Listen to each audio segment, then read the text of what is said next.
The Tale of Two Cities, by Charles Dickens. Book the Second, The Golden Thread. Chapter 3, A Disappointment. Mr. Attorney General had to inform the jury that the prisoner before them, though young in years, was old in the treasonable practices which claimed the forfeit of his life. That this correspondence with the public enemy was not a correspondence of today, or of yesterday, or even of last year, or of the year before. That it was certain the prisoner had, for longer than that, been in the habit of passing and repassing between France and England on secret business of which he could give no honest account. That, if it were in the nature of traitorous ways to thrive, which happily it never was, the real wickedness and guilt of his business might have remained undiscovered. That Providence, however, had put it into the heart of a person who was beyond fear and beyond reproach to ferret out the nature of the prisoner's schemes, and struck with horror to disclose them to His Majesty's Chief Secretary of State and most honorable Privy Council, that this patriot would be produced before them, that his position and attitude were, on the whole, sublime, that he had been the prisoner's friend, but at once in an auspicious and an evil hour, detecting his infamy, had resolved to immolate the traitor he could no longer cherish in his bosom on the sacred altar of his country. That, if statues were decreed in Britain, as in ancient Greece and Rome, to public benefactors, this shining citizen would assuredly have had one. That, as they were not so decreed, he probably would not have one. That virtue, as had been observed by the poets, in many passages which he well knew the jury would have, word for word, at the tips of their tongues, whereat the jury's countenances displayed a guilty consciousness that they knew nothing about the passages, was, in a manner, contagious, more especially the bright virtue known as patriotism, or love of country. That the lofty example of this immaculate and unimpeachable witness for the crown, to refer to whom, however, unworthily was an honor, had communicated itself to the prisoner's servant, and had engendered in him a holy determination to examine his master's table drawers and pockets, and secrete his papers. That he, Mr. Attorney General, was prepared to hear some disparagement attempted of this admirable servant, but that, in a general way, he preferred him to his, Mr. Attorney General's, brothers and sisters, and honored him more than his, Mr. Attorney General's, father and mother. That called with condence on the jury to come and do likewise. That the evidence of these two witnesses, coupled with the documents of their discovering that would be produced, would show the prisoner to have been furnished with lists of His Majesty's forces and of their disposition and preparation, both by sea and land, and would leave no doubt that he had habitually conveyed such information to a hostile power. That these lists could not be proved to be in the prisoner's handwriting, but that it was all the same. That, indeed, it was rather the better for the prosecution, as showing the prisoner to be artful in his precautions. That the proof would go back years, and would show the prisoner, already engaged in these pernicious missions, within a few weeks before the date of the very RST action fought between the British troops and the Americans. That, for these reasons, the jury, being a loyal jury, as he knew they were, and being a responsible jury, as they knew they were, must positively ND the prisoner guilty, and make an end of him, whether they liked it or not. That they never could lay their heads upon their pillows. That they never could tolerate the idea of their wives laying their heads upon their pillows. That they never could endure the notion of their children laying their heads upon their pillows. In short, that there never more could be, for them or theirs, any laying of heads upon pillows at all, unless the prisoner's head was taken off.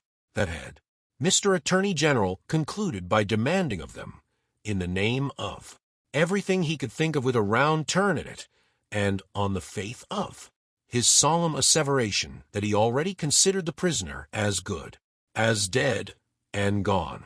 When the Attorney General ceased, a buzz arose in the court, as if a cloud of great bluish were swarming about the prisoner, in anticipation of what he was soon to become. When toned down again, the unimpeachable patriot appeared in the witness box. Mr. Solicitor General then, following his leader's lead, examined the patriot, John Barsad, gentleman by name. The story of his pure soul was exactly what Mr. Attorney General had described it to be, perhaps, if it had a fault, a little too exactly.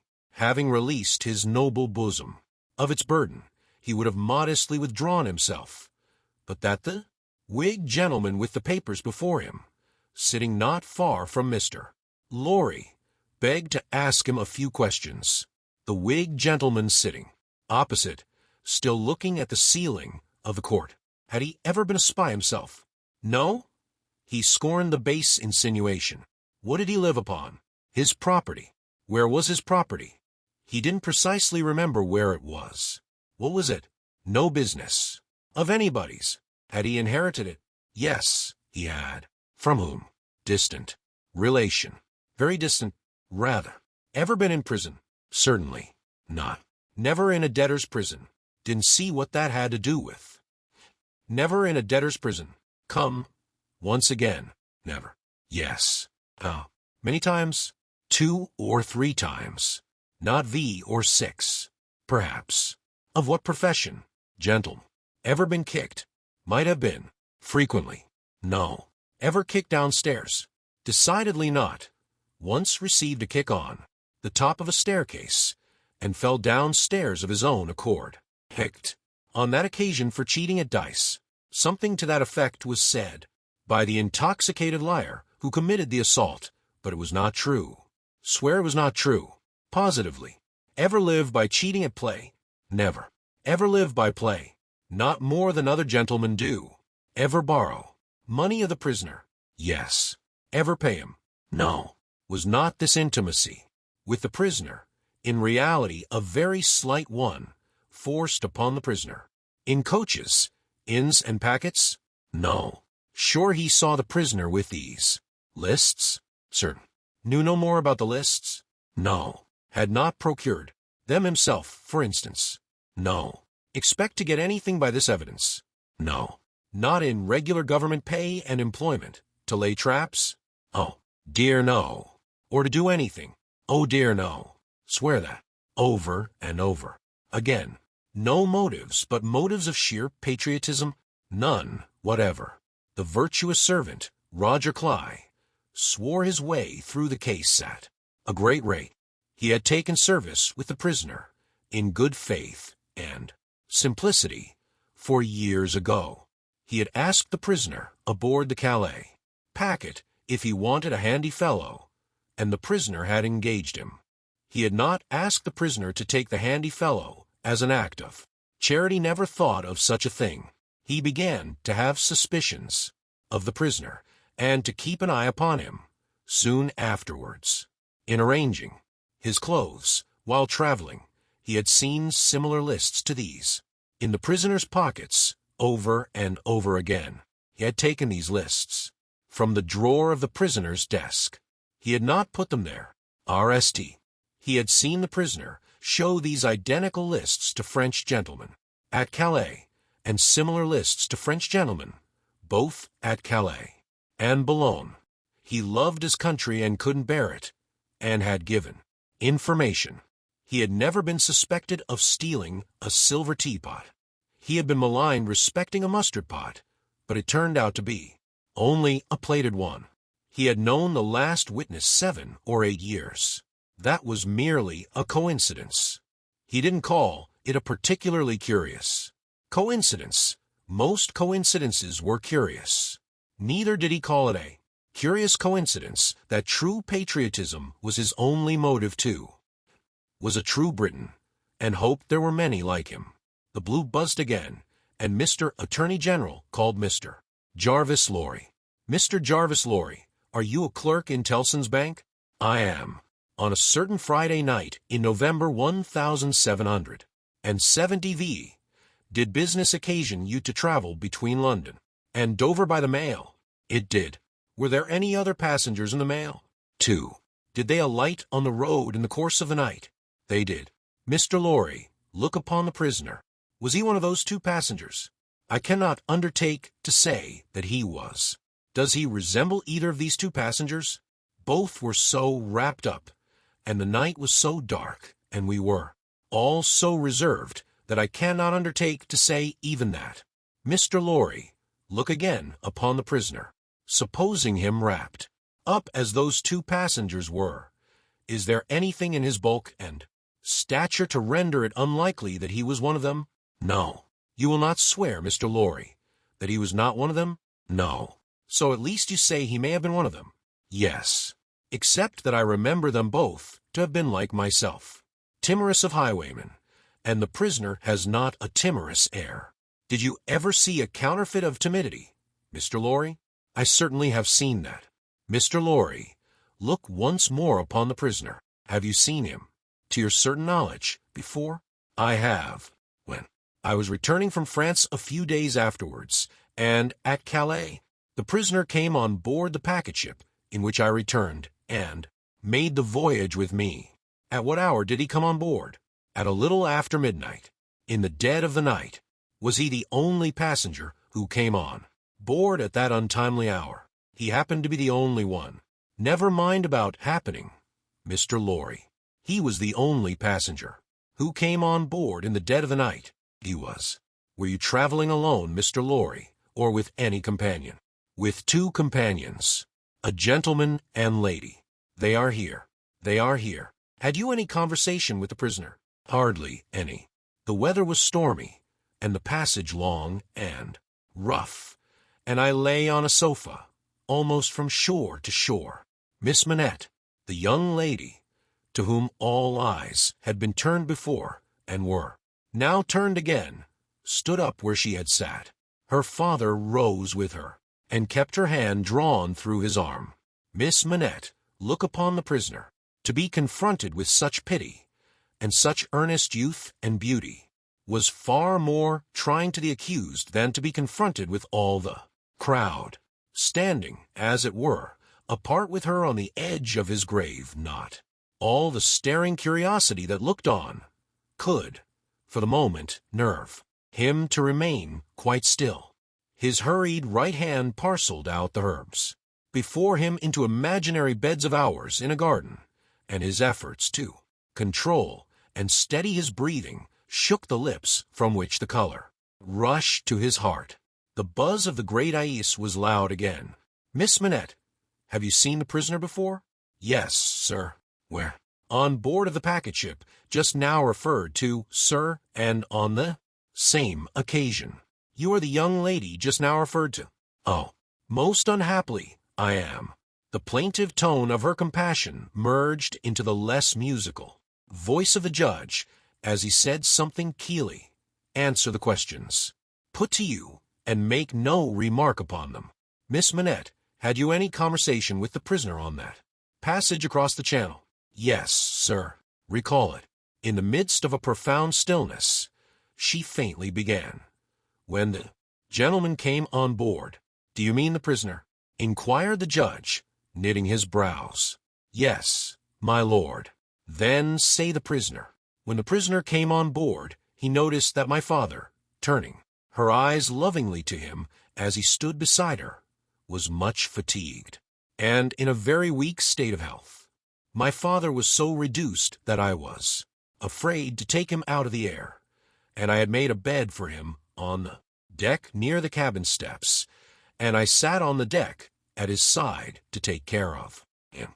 There were no other passengers that night but we 4. The prisoner was so good as to beg permission to advise me how I could shelter my father from the wind and weather better than I had done. I had not known how to do it well, not understanding how the wind would set. When we were out of the harbor, he did it for me.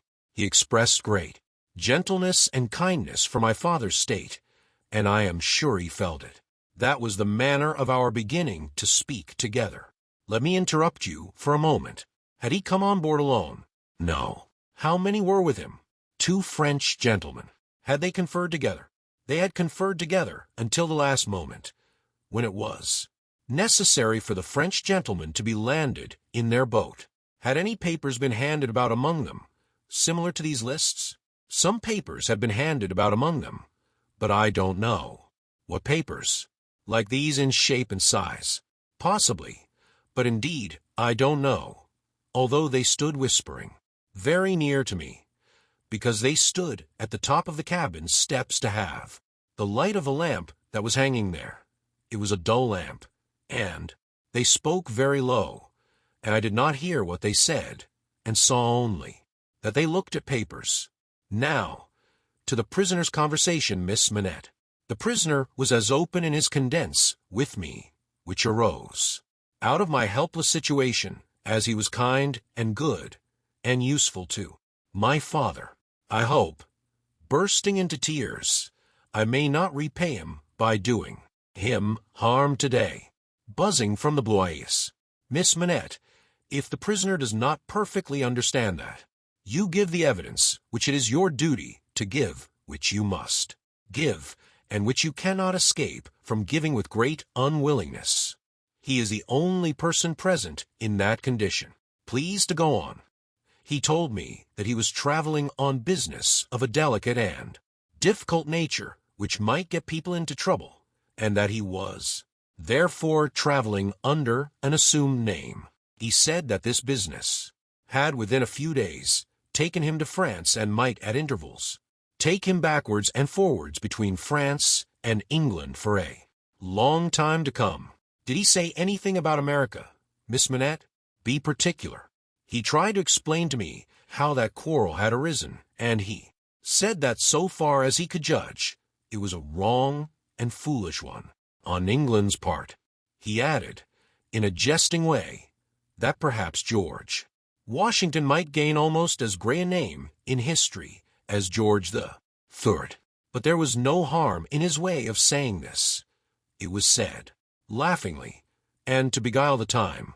Any strongly marked expression of face on the part of a chief actor, in a scene of great interest to whom many eyes are directed, will be unconsciously imitated by the spectators. Her forehead was painfully anxious and intent as she gave this evidence, and, in the pauses when she stopped for the judge to write it down, watched its effect upon the counsel for and against. Among the lookers-on there was the same expression in all quarters of court, insomuch that a great majority of the foreheads there might have been mirrors re-acting the witness, when the judge looked up from his notes to glare at that tremendous heresy about George Washington. Mr. Attorney General now signified to my lord that he deemed it necessary, as a matter of precaution and form, to call the young lady's father, Dr. Manette, who was called accordingly. Dr. Manette, look upon the prisoner. Have you ever seen him before? Once. When he caged at my lodgings in London, some 3 years, or 3 years and a half ago. Can you identify him as your fellow passenger on board the packet, or speak to his conversation with your daughter? Sir, I can do neither. Is there any particular and special reason for your being unable to do either? He answered, in a low voice, there is. Has it been your misfortune to undergo a long imprisonment without trial or even accusation in your native country, Dr. Manette? He answered, in a tone that went to every heart, a long imprisonment. Were you newly released on the occasion in question? They tell me so. Have you no remembrance of the occasion? None. My mind is a blank. From some time I cannot even say what time when I employed myself in my captivity in making shoes, to the time when I found myself living in London with my dear daughter. Here, she had become familiar to me, when a gracious God restored my faculties. But I am quite unable even to say how she had become familiar. I have no remembrance of the process. Mr. Attorney General sat down, and the father and daughter sat down together. A singular circumstance then arose in the case. The object in hand being to show that the prisoner went down, with some fellow plotter untracked. In the Dover Mail on that Friday night in November years ago, and got out of the mail in the night, as a blind, at a place where he did not remain, but from which he traveled back some dozen miles, or more, to a garrison and dockyard, and there collected information.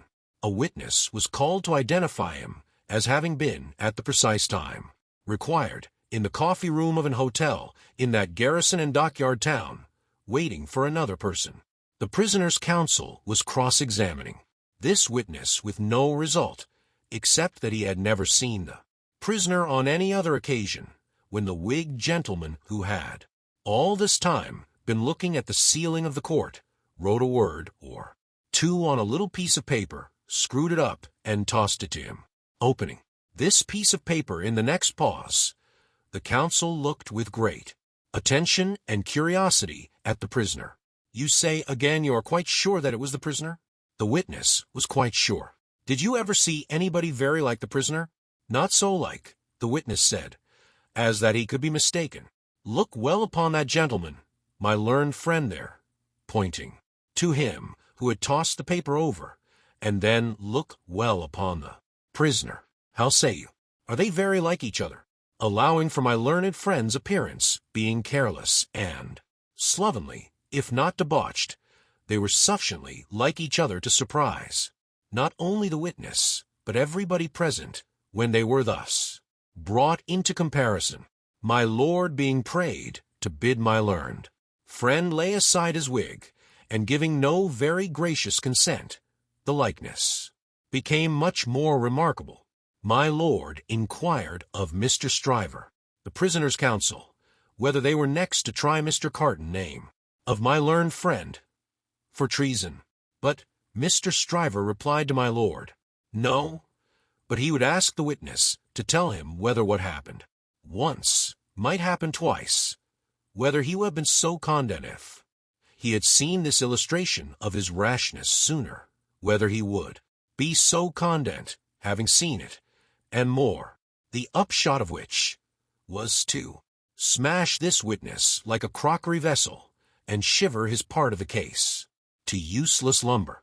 Mr. Cruncher had by this time taken quite a lunch of rust off his fingers in his following of the evidence. He had now to attend while Mr. Stryver ted the prisoner's case on the jury, like a compact suit of clothes, showing them how the patriot, Barsad, was a hired spy and traitor, an unblushing trafficker in blood, and one of the greatest scoundrels upon earth, since accursed Judas, which he certainly did look rather like. How the virtuous servant, Cly, was his friend and partner, and was worthy to be. How the watchful eyes of those forgers and false swearers had rested on the prisoner as a victim, because some family affairs in France, he being of French extraction, did require his making those passages across the Channel, though what those affairs were, a consideration for others who were near and dear to him, forbade him, even for his life, to disclose. How the evidence that had been warped and wrested from the young lady, whose anguish in giving it they had witnessed, came to nothing, involving the mere little innocent gallantries and politenesses likely to pass between any young gentleman and young lady so thrown together, with the exception of that reference to George Washington, which was altogether too extravagant and impossible to be regarded in any other light than as a monstrous joke. How it would be a weakness in the government to break down in this attempt to practice for popularity on the lowest national antipathies and fears, and therefore Mr. Attorney General had made the most of it. How? Nevertheless, it rested upon nothing save that vile and infamous character of evidence too often discuring such cases, and of which the state trials of this country were full. But there my lord interposed, with as grave a face as if it had not been true, saying that he could not sit upon that bench and suffer those illusions. Mr. Stryver then called his few witnesses, and Mr. Cruncher had next. to attend while Mr. Attorney General turned the whole suit of clothes. Mr. Stryver had Ted on the jury, inside out, showing how Barsad and Cly were even 100 times better than he had thought them, and the prisoner 100 times worse. Lastly, came my lord himself, turning the suit of clothes, now inside out, now outside in, but on the whole decidedly, trimming and shaping them into grave clothes for the prisoner. And now the jury turned to consider, and the great eyeus swarmed. Again, Mr. Carton, who had so long sat looking at the ceiling of the court, changed neither his place nor his attitude, even in this excitement, while his teamed friend, Mr. Stryver, massing his papers before him, whispered with those who sat near, and from time to time glanced anxiously at the jury, while all the spectators moved more or less, and grouped themselves anew, while even my lord himself arose from his seat, and slowly paced up and down his platform, not unattended by a suspicion in the minds of the audience that his state was feverish. This one man sat, leaning back, with his torn gown half off him, his untidy wig put on just as it had happened to GHD on his head after its removal, his hands in his pockets, and his eyes on the ceiling as they had been all day. Something especially reckless in his demeanor not only gave him a disreputable look, but so diminished the strong resemblance he undoubtedly bore to the prisoner, which his momentary earnestness, when they were compared together, had strengthened, that many of the lookers-on, taking note of him now, said to one another they would hardly have thought the two were so alike. Mr. Cruncher made the observation to his next neighbor, and added, "I hold half a guinea that he don't get no law work to do. Don't look like the sort of one to get any, do he?" Yet this Mr. Carton took in more of the details of the scene than he appeared to take in, for now, when Miss Manette's head dropped upon her father's breast, he was the RST to see it, and to say audibly, "Officer, look to that young lady. Help the gentleman to take her out, don't you? See she will fall." There was much commiseration for her as she was removed, and much sympathy with her father. It had evidently been a great distress to him to have the days of his imprisonment recalled. He had shown strong internal agitation when he was questioned, and that pondering or brooding look which made him old had been upon him like a heavy cloud ever since. As he passed out, the jury, who had turned back and paused a moment, spoke through their foreman. They were not agreed, and wished to retire. My lord, perhaps with George Washington on his mind, showed some surprise that they were not agreed, but signified his pleasure that they should retire under watch, and ward, and retired himself. The trial had lasted all day, and the lamps in the court were now being lighted. It began to be rumored that the jury would be out a long while. The spectators dropped off to get refreshment, and the prisoner withdrew to the back of the dock, and sat down. Mr. Lorry, who had gone out when the young lady and her father went out, now reappeared and beckoned to Jerry, who, in the slackened interest, could easily get near him. "Jerry, if you wish to take something to eat, you can, but keep it the way. You will be sure to hear when the jury come in. Don't be a moment behind them, for I want you to take the verdict back to the bank. You are the quickest messenger I know, and will get to Temple Bar long before I can." Jerry had just enough forehead to knuckle, and he knuckled it in acknowledgment of this communication and a shilling. Mr. Carton came up at the moment, and touched Mr. Lorry on the arm. "How is the young lady?" "She is greatly distressed, but her father is comforting her, and she feels the better for being out of court. I'll tell the prisoner so. It won't do for a respectable bank gentleman like you to be seen speaking to him publicly, you know." Mr. Lorry reddened, as if he were conscious of having debated the point in his mind, and Mr. Carton made his way to the outside of the bar. The way out of court lay in that direction, and Jerry followed him, all eyes, ears, and spikes. Mr. Darnay, the prisoner, came forward directly. You will naturally be anxious to hear of the witness, Miss Manette. She will do very well. You have seen the worst of her agitation. I am deeply sorry to have been the cause of it. Could you tell her? So for me, with my fervent acknowledgments, yes, I could. I will, if you ask it. Mr. Carton's manner was so careless as to be almost insolent. Stood, half turned from the prisoner, lounging with his elbow against the bar. I do ask it. Accept my cordial thanks. What, said Carton, still only half turned towards him, do you expect, Mr. Darnay? The worst. It's the wisest thing to expect, and the likeliest. But I think their withdrawing is in your favor. Loitering on the way out of court not being allowed, Jerry heard no more, but left them so like each other in feature, so unlike each other, in manner standing side by side, both reacted in the glass above them. An hour and a half limped heavily away in the thief and rascal. Crowded passages below, even though assisted off with mutton pies and ale. The horse messenger, uncomfortably seated on a form after taking that refection, had dropped into a doze when a loud murmur and a rapid tide of people setting up the stairs that led to the court carried him along with them. Jerry. Mr. Lorry was already calling at the door when he got there. Here, sir. It's a GHD to get back again. Here I am, sir. Mr. Lorry handed him a paper through the throng. Quick. Have you got it? Yes, sir. Hastily written on the paper was the word acquitted. If you had sent the message, recalled to life, again, muttered Jerry as he turned, I should have known what you meant this time.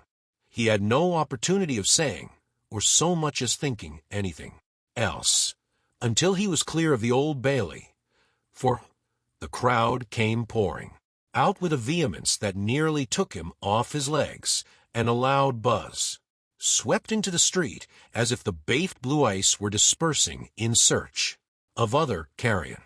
Chapter 4. Congratulatory. From the dimly lighted passages of the court, the last sediment of the human stew that had been boiling there all day was straining off when Dr. Manette, Lucie Manette, his daughter, Mr. Lorry, the solicitor for the defense, and its counsel, Mr. Stryver, stood gathered round Mr.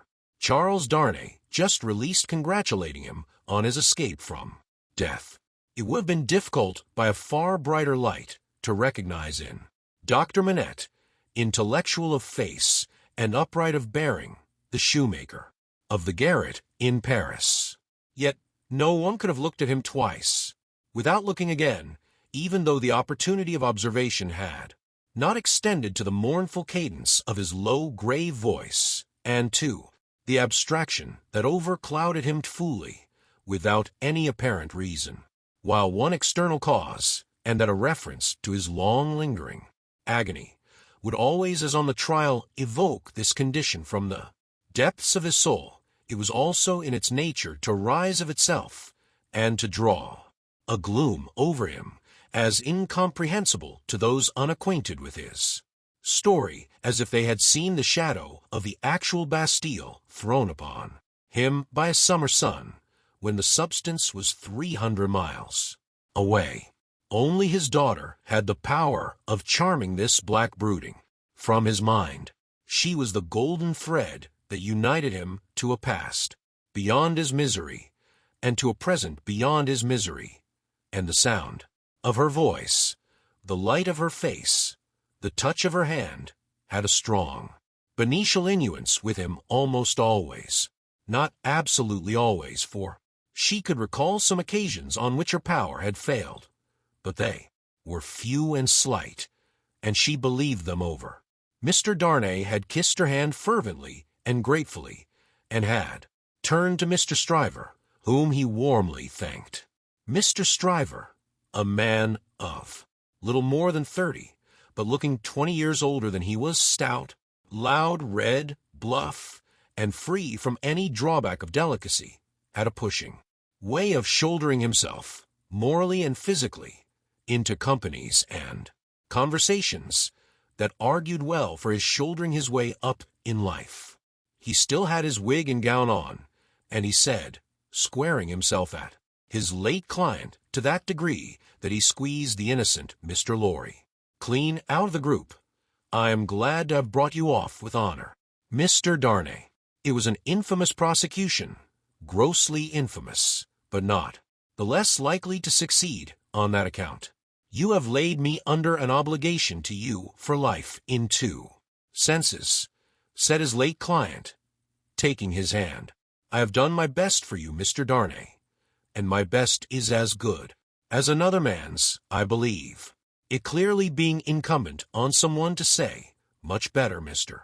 Lorry said it, perhaps not quite disinterestedly, but with the interested object of squeezing himself back again. "You think so?" said Mr. Stryver. "Well, you have been present all day, and you ought to know.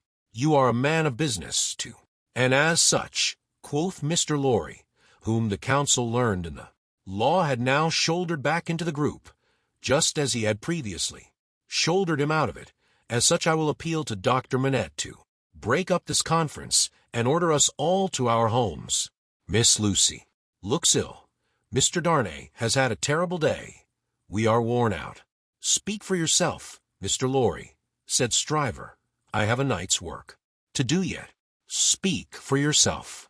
"I speak for myself," answered Mr. Lorry, "and for Mr. Darnay, and for Miss Lucie and Miss Lucie. Do you not think I may speak for us?" He asked her the question pointedly, and with a glance at her father. His face had become frozen, as it were, in a very curious look at Darnay, an intent look, deepening into a frown of dislike and distrust, not even unmixed with fear. With this strange expression on him his thoughts had wandered away. "My father," said Lucie, softly laying her hand on his. He slowly shook the shadow off and turned to her. "Shall we go home, my father?" With a long breath, he answered yes. The friends of the acquitted prisoner had dispersed under the impression which he himself had originated that he would not be released that night. The lights were nearly all extinguished in the passages. The iron gates were being closed with a jar and a rattle, and the dismal place was deserted until tomorrow morning's interest of gallows, pillory, whipping post, and branding iron should repeople it. Walking between her father and Mr. Darnay, Lucie Manette passed into the open air. A hackney coach was called, and the father and daughter departed in it. Mr. Stryver had left them in the passages to shoulder his way back to the robing room. Another person who had not joined the group or interchanged a word with any one of them, but who had been leaning against the wall where its shadow was darkest, had silently strolled out after the rest, and had looked on until the coach drove away. He now stepped up to where Mr. Lorry and Mr. Darnay stood upon the pavement. "So, Mr. Lorry, men of business may speak to Mr. Darnay now." Nobody had made any acknowledgment of Mr. Carton's part in the day's proceedings. Nobody had known of it. He was unrobed, and was none the better for it in appearance. If you knew what a connect goes on in the business mind, when the business mind is divided between good-natured impulse and business appearances, you would be amused, Mr. Darnay. Mr. Lorry reddened, and said, warmly, "You have mentioned that before, sir. We men of business, who serve a house, are not our own masters. We have to think of the house more than ourselves." I know," rejoined Mr. Carton, carelessly. "Don't be nettled, Mr. Lorry.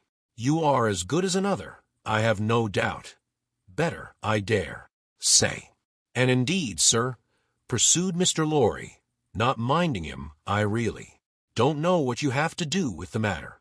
If you'll excuse me, as very much your elder, for saying so, I really don't know that it is your business. Business. Bless you, I have no business," said Mr. Carton. It is a pity you have not, sir. I think so, too. If you had, pursued Mr. Lorry, perhaps you would attend to it. Lord love you, no. I shouldn't, said Mr. Carton. Well, sir, cried Mr. Lorry, thoroughly heated by his indifference, business is a very good thing, and a very respectable thing. And, sir, if business imposes its restraints, and its silences and impediments, Mr. Darnay, as a young gentleman of generosity, knows how to make allowance for that circumstance. Mr. Darnay, good night. God bless you, sir. I hope you have been this day preserved for a prosperous and happy life. Chair there, perhaps a little angry with himself, as well as with the barrister, Mr. Lorry bustled into the chair, and was carried off to Tellson's. Carton, who smelled of port wine, and did not appear to be quite sober, laughed. Then, and turned to Darnay. This is a strange chance that throws you and me together. This must be a strange night to you, standing alone here with your counterpart. On these street stones, I hardly seem yet, returned Charles Darnay, to belong to this world again. I don't wonder at it. It's not so long since you were pretty far advanced on your way to another. You speak faintly. I begin to think I am faint. Then why the devil don't you dine? I dine, myself, while those numbskulls were deliberating which world you should belong to, this or some other. Let me show you the nearest tavern to dine well at. Drawing his arm through his own, he took him down Ludgate Hill to Fleet Street, and so up a covered way into a tavern. Here they were shown into a little room where Charles Darnay was soon recruiting his strength with a good plain dinner and good wine, while Carton sat opposite to him at the same table, with his separate bottle of port before him, and his fully half-insolent manner upon him. Do you feel, yet, that you belong to this terrestrial scheme again, Mr. Darnay? I am frightfully confused regarding time and place, but I am so far mended as to feel that it must be an immense satisfaction. He said it bitterly, and let up his glass again, which was a large one. As to me, the greatest desire I have is to forget that I belong to it. It has no good in it for me, except wine like this, nor I for it. So we are not much alike in that particular. Indeed, I begin to think we are not much alike in any particular, you and I. Confused by the emotion of the day, and feeling his being there with this double of coarse deportment, to be like a dream, Charles Darnay was at a loss how to answer. Nally answered not all. Now your dinner is done, Carton presently said. Why don't you call a health, Mr. Darnay? Why don't you give your toast? What health? What toast? Why, it's on the tip of your tongue. It ought to be. It must be. I'll swear it's there. Miss Manette, then. Miss Manette, then. Looking his companion full in the face, while he drank the toast, Carton hung his glass over his shoulder against the wall, where it shivered to pieces, then rang the bell, and ordered in another. That's a fair young lady to hand to a coach in the dark, Mr. Darnay, he said, rueing his new goblet. A slight frown and a laconic yes were the answer. That's a fair young lady to be pitied by and wept for by. How does it feel? Is it worth being tried for one's life to be the object of such sympathy and compassion, Mr. Darnay? Again Darnay answered not a word. She was mightily pleased to have your message when I gave it her. Not that she showed she was pleased, but I suppose she was.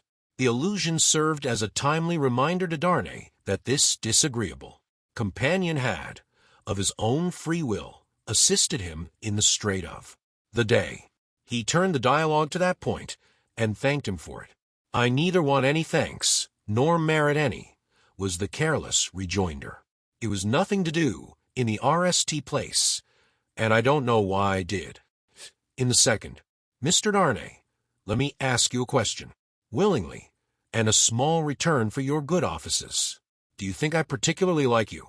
Really, Mr. Carton, returned the other, oddly disconcerted. I have not asked myself the question. But ask yourself the question now. You have acted as if you do, but I don't think you do. I don't think I do, said Carton. I begin to have a very good opinion of your understanding. Nevertheless, pursued Darnay, rising to ring the bell, there is nothing in that, I hope, to prevent my calling the reckoning an hour, parting without ill blood on either side. Carton rejoining, nothing in life. Darnay rang. Do you call the whole reckoning? Said Carton, on his answering in the affirmative. Then bring me another pint of this same wine, drawer, and come and wake me at 10. The bill being paid, Charles Darnay rose and wished him good night. Without returning the wish, Carton rose too, with something of a threat, of defiance in his manner, and said, "A last word, Mr. Darnay. You think I am drunk. I think you have been drinking, Mr. Carton. Think. You know I have been drinking. Since I must say so, I know it. Then you shall likewise know why. I am a disappointed drudge, sir. I care for no man on earth, and no man on earth cares for me. Much to be regretted. You might have used your talents better. Maybe so, Mr. Darnay. Maybe not. Don't let your sober face elate you, however. You don't know what it may come to. Good night." When he was left alone, this strange being took up a candle, went to a glass that hung against the wall, and surveyed himself minutely in it. "Do you particularly like the man?" he muttered, at his own image. "Why should you particularly like a man who resembles you? There is nothing in you to like. You know that. Ah, confound you. What a change you have made in yourself. A good reason for taking to a man that he shows you what you have fallen away from, and what you might have been. Change places with him, and would you have been looked at by those blue eyes as he was, and commiserated by that agitated face, as he was? Come on, and have it out in plain words. You hate the fellow." He resorted to his pint of wine for consolation, drank it all in a few minutes, and fell asleep on his arms, with his hair straggling over the table, and a long winding sheet in the candle dripping down upon him.